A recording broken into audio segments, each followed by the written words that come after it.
Homo Faber.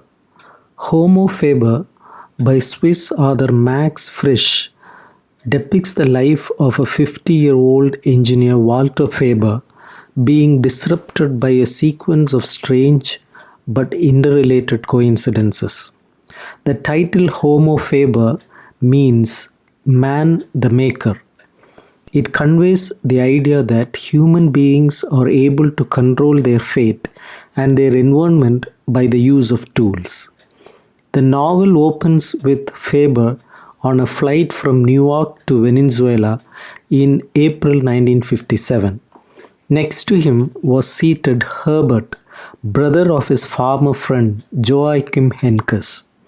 He gets to know that Joachim was married for a time to Hanna Landsberg, a woman Faber himself was in love with 20 years earlier.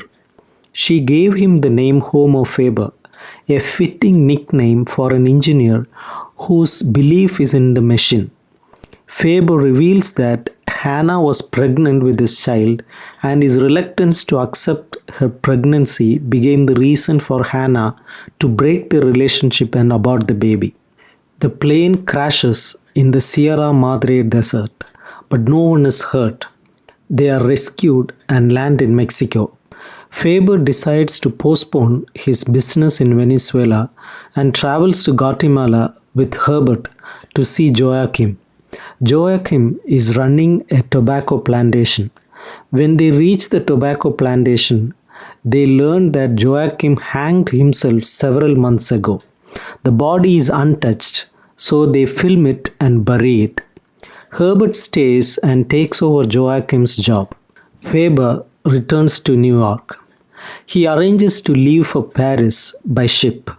On the boat, he meets Sabeth, a 20-year-old woman who is traveling home after spending 1 year at Yale University on a scholarship. Sabeth is Faber's daughter, though he does not know she is his daughter.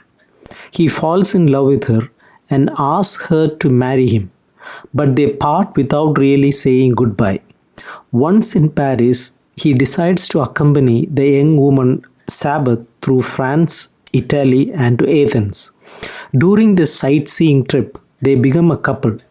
But Faber is shocked to discover that Sabeth is the daughter of Hanna, the woman with whom he was in love 20 years before.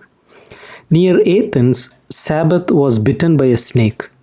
Faber rushes her to the hospital, where he meets Hanna and finally understands that Sabeth is his own daughter. In the meantime, the young Sabeth dies from an undiagnosed fracture at the base of the skull. Faber flies back to Venezuela, where he fails to attend an important business meeting because of a severe stomachache. In hospital, Hanna visits Faber. Hanna begins to discuss Sabeth with him. Walter becomes more and more afraid that he is dying. Lying at the hotel, he starts writing the events from his life, the product of which constitutes the first part titled First Stop of Frisch's novel. After this, Faber flies to Cuba, where he spends 4 days. Here he stops using his camera to film the world and starts experiencing the world in a more direct way. He resolves to make meaningful changes in his life.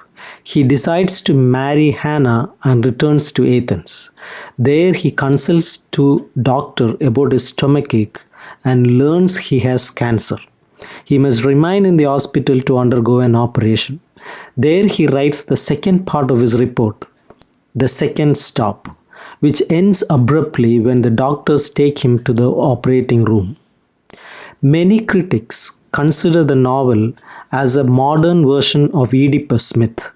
Faber's incest, allusions to antiquity, question of fate, and how Faber realizes his blindness and considers destroying his eyes all point out to the parallels with Oedipus myth.